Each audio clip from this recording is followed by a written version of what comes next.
অগণিত তারার মাঝে কখনো কখনো এমন একটি আলো জ্বলে ওঠে যার জন্ম হয় না কোনো রাজপ্রাসাদের স্বর্ণকক্ষে, যার গায়ে থাকে না রাজবংশের কোনো চিহ্ন, যার হাতে থাকে না উত্তরাধিকারের সোনার চাবি, বরং তার জন্ম হয় ধূলিমাখা পথে, মানুষের ভিড়ে, হারিয়ে যাওয়া কান্নায়, আর ভাগ্যের নির্মম চক্রে ঘুরতে থাকা অজানা যন্ত্রণায়।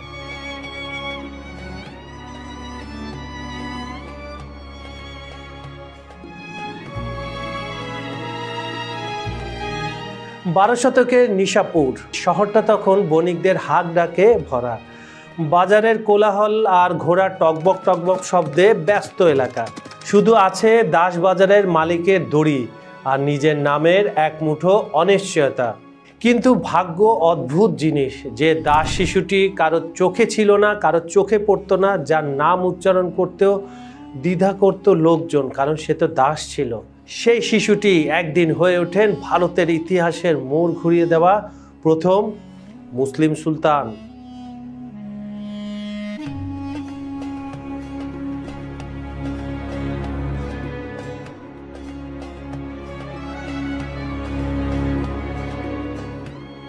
ইতিহাসের অজানা স্রোত কখনো কখনো এমন মানুষকে বেছে নেয় যাকে কেউ চিনে না, কেউ জানে না, কেউ প্রত্যাশাও করে না। আর কুতুব আল দিন আইবেক ছিলেন ঠিক তেমনই এক বিস্ময়। আজ আমরা ফিরে যাচ্ছি বহু শতাব্দীর পেছনে, দাসত্ব থেকে সুলতানি ক্ষমতার সিংহাসন পর্যন্ত বিস্ময়কর এক যাত্রার গল্পে। চলুন তাহলে ইতিহাসের পাতায় ডুব দেই আর খুঁজে দেখি কিভাবে এক অচেনা ছেলেই হয়ে উঠেছিল এক সাম্রাজ্যের ভিত্তি। যে শিশুটি দাস হিসাবে বিক্রি হয়েছিল তাকে কেউ কখনো কল্পনাও করেনি ভারত জয়ের সেনাপতি হিসাবে। যে কিশোরটি আস্তাবলে ঘোড়ার যত্ন নিত, সেই একদিন রণভূমিতে রাজপুতদের স্পার্ধীয় সেনাবাহিনীকে চূর্ণ করবে। যে তরুণটি বিদেশি ভূমিতে বন্দী জীবনের স্বাদ পেয়েছিল, সেই পরিণামে দিল্লির প্রথম মুসলিম শাসক হিসাবে নতুন এক সাম্রাজ্যের ভিত্তি স্থাপন করবে। ইতিহাস কখনো সরল পথ ধরে হাঁটে না, সে দাসকে রাজা বানায় আর রাজাকে ফেলে দেয় অন্ধকারে, দাসত্বের গভীর অন্ধকারে। কুতুব আল দিনের গল্প তাই শুধু যুদ্ধের গল্প নয়, এটি হলো ক্ষমতার জন্ম রহস্য, পরিচয় হারানো মানুষের পুনরুত্থান আর একটি সাম্রাজ্যের প্রথম স্পন্দনের গল্প। তাই একটু মনোযোগ দিয়ে শুনুন। দিল্লির আকাশে আজ যে মিনার দাঁড়িয়ে আছে, উঁচু, অবিচল, সময়কে অতিক্রম করে থাকা এক পুরনো সাক্ষী। তার প্রতিটি ইঞ্চি যেন ফিসফিস করে বলে, এক দাসও পারে ইতিহাসে গতিপথ বদলে দিতে, যদি তার হাত ধরে ভবিষ্যৎ এগিয়ে যেতে চায়।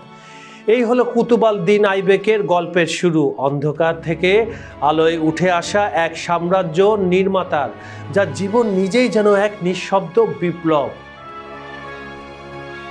কুতুবকে কিনে নেন ঘুরের রাজপুত্র মুয়াইজ আল দিন মোহাম্মদ ইবনে সাম। কুতুবের হাতে প্রথম দেয়া হয় রাজকীয় আস্তাবলের দায়িত্ব। কিন্তু ছেলেটি ছিল শুধু বিশ্বস্ত নয়, ছিল অদম্য। তার সৎ, কৌশলী এবং কঠোর চরিত্র দেখে মুয়াইজ আল দিন তাকে সেনাপতি বানালেন। বয়স তখনও বেশি নয়, তবু হুমকি দিতে শুরু করলো রাজপুত সাম্রাজ্যকেও। সময়টা 1193। দিল্লি জয়ের পর মুইজ আল দিন খোরাসানে ফিরে গেলেন। ভারতের বিশাল ভূখণ্ড, তার রাজনীতি, তার বিদ্রোহ, সব কিছুই ভার তুলে দিলেন একসময় দাসের কাঁধে, কুতুব আল দিন আইবেকের হাতে। কুতুব দিল্লিকে নিজের সদর দপ্তর করে ফেললেন। গঙ্গা যমুনার দুপাশে ছড়াতে লাগলো তার ক্ষমতা। যে সময় রাজপুত দুর্গগুলো আকাশ ছুঁতো, কুতুবের সেনাবাহিনী সেই আকাশে প্রথম মুসলিম পতাকা তুলে দিল। তার নেতৃত্বে রাজপুত প্রতিরোধ একে একে ভেঙে পড়ে। বখতিয়ার খলজি বাংলা জয় করেন আর কুতুব উত্তর ভারতের নগরগুলোকে ঘুরিদ সাম্রাজ্যের মধ্যে নিয়ে আসেন। মুইজ আল দিনকে হত্যা করা হলো। ঘুরিদের সাম্রাজ্য ছিন্ন ভিন্ন হওয়ার উপক্রম দেখা গেল। স্বাভাবিকভাবে কোনো রাজ্যের যদি রাজাকে বা নবাবকে যদি মেরে ফেলা হতো, তাহলে সেই রাজ্যে তো বিশৃঙ্খলা দেখা যাবে। সেই অবস্থায় কি হলো, তখন সবার চোখ এখন দিল্লি সেনাপতির দিকে, যিনি তখনও আইনের দৃষ্টিতে দাস ছিলেন। কুতুব দ্রুত নিজেকে মুক্ত করলেন। গাজনার শক্তিশালী তাজ আল দিন ইলদিজের মেয়েকে বিয়ে করলেন। শক্তির জোট সুদৃঢ় হলো। ভারতের বিশাল উত্তরাংশ তখন তার হাতের নিচে। অল্প সময়ের মধ্যে তিনি দিল্লির প্রথম মুসলিম শাসক হয়ে উঠলেন। দিল্লি সালতানাতের প্রথম অধ্যায় শুরু হয় মামলুক রাজবংশ। কুতুব আল দিন নির্মাণ শুরু করেন এক স্মারক, শুধু স্থাপত্য নয়, তার বিজয় গাথার প্রতীক।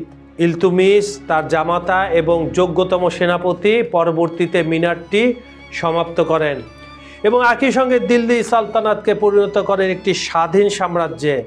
গ্রাম থেকে নগর সবখানে কুতুবের প্রতিষ্ঠিত প্রশাসনিক কাঠামো এখনো রয়ে গেছে।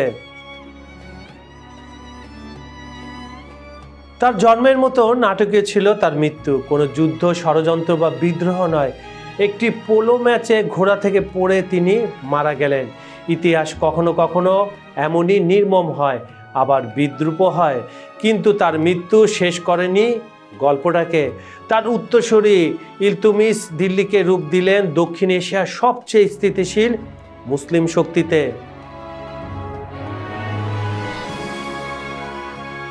ঘুরি সাম্রাজ্য ছিল এক পাহাড়ি অঞ্চল। গজনবীদের খাজনা দিত, পরে তাদের হাত থেকে মুক্ত হয়ে নিজেদের শক্তি প্রতিষ্ঠা করল। গিয়াস আল দিন ও মুইজাল দিন দুই ভাই একসঙ্গে সাম্রাজ্যকে চূড়ায় নিয়ে গেলেন। এক ভাই জয় করেছিলেন খোরাসান, অন্য ভাই ভারত।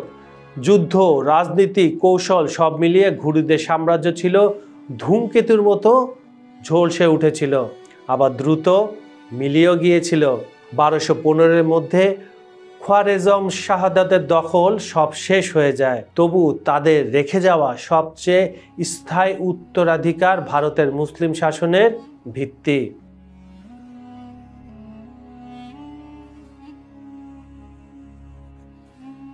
দিল্লি সালতানাত ছিল দক্ষিণ এশিয়ায় নতুন এক রাজনৈতিক ধারণা। এটি ছিল তুর্কি, আফগান, খলজি, ভারতীয় ধর্মান্তরিত মুসলিম, হিন্দু ও ভাসাল সব মিলিয়ে তৈরি এক বহুজাতিক রাষ্ট্র। এখানে শাসকের লক্ষ্য ছিল সার্বভৌমত্ব নয়, বরং সর্বোচ্চ মর্যাদা। রাজপুতদের সম্পূর্ণ দমন নয়, বরং নিয়ন্ত্রণে রাখা। শাসনের মডেল ছিল সামরিক কঠোরতা, তার সাথে ছিল রাজনৈতিক বাস্তবতাও।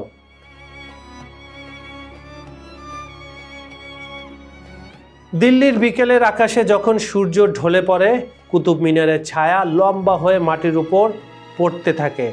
বাতাসে ভেসে আসে পুরনো দিনের শব্দ, ঘোড়ার খুরের ঠক ঠক শব্দগুলা, যোদ্ধাদের হাক আর ইতিহাসের এক বিস্তৃত নিঃশ্বাস। মনে হয় যেন সময় একেবারে থেমে গেছে। এই মাটির নিচেই কোথাও ঘুমিয়ে আছে এক মানুষের না বলা গল্প, যে মানুষটি শুরু হয়েছিল দাস শিশু হিসাবে আর শেষ হয়েছিল একটি সাম্রাজ্যের জন্মদাতা হয়ে। রাত নেমে এলে মিনারের খোদাইগুলো আরও স্পষ্ট হয়ে ওঠে। পাথরের ভাঁজে ভাঁজে যেন লেখা শাসকের অহংকার নয়, বরং মানুষের সম্ভাবনার অদ্ভুত শক্তি। কুতুব আল দিন আইবেক কোনো রাজ পরিবারের সন্তান ছিলেন না, ছিল না উত্তরাধিকারের সোনার মুকুট, ছিল না ক্ষমতার রাজদণ্ড। তার ছিল কেবল একটি মাত্র জিনিস, নিজেকে বদলে ফেলার সাহস এবং ভাগ্যের কাছে নত না হওয়ার এক অদম্য ইচ্ছা।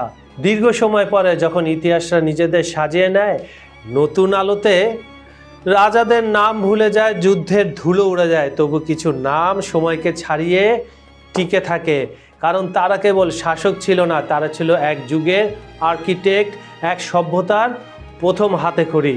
সুপ্রিয় দর্শক, আমাদের অনুষ্ঠানটি আপনাদের কেমন লাগছে? আমাদের অনুষ্ঠান, আমাদের ভিডিওগুলো আপনারা কোথা থেকে দেখছেন আমাদের কমেন্টে জানাবেন।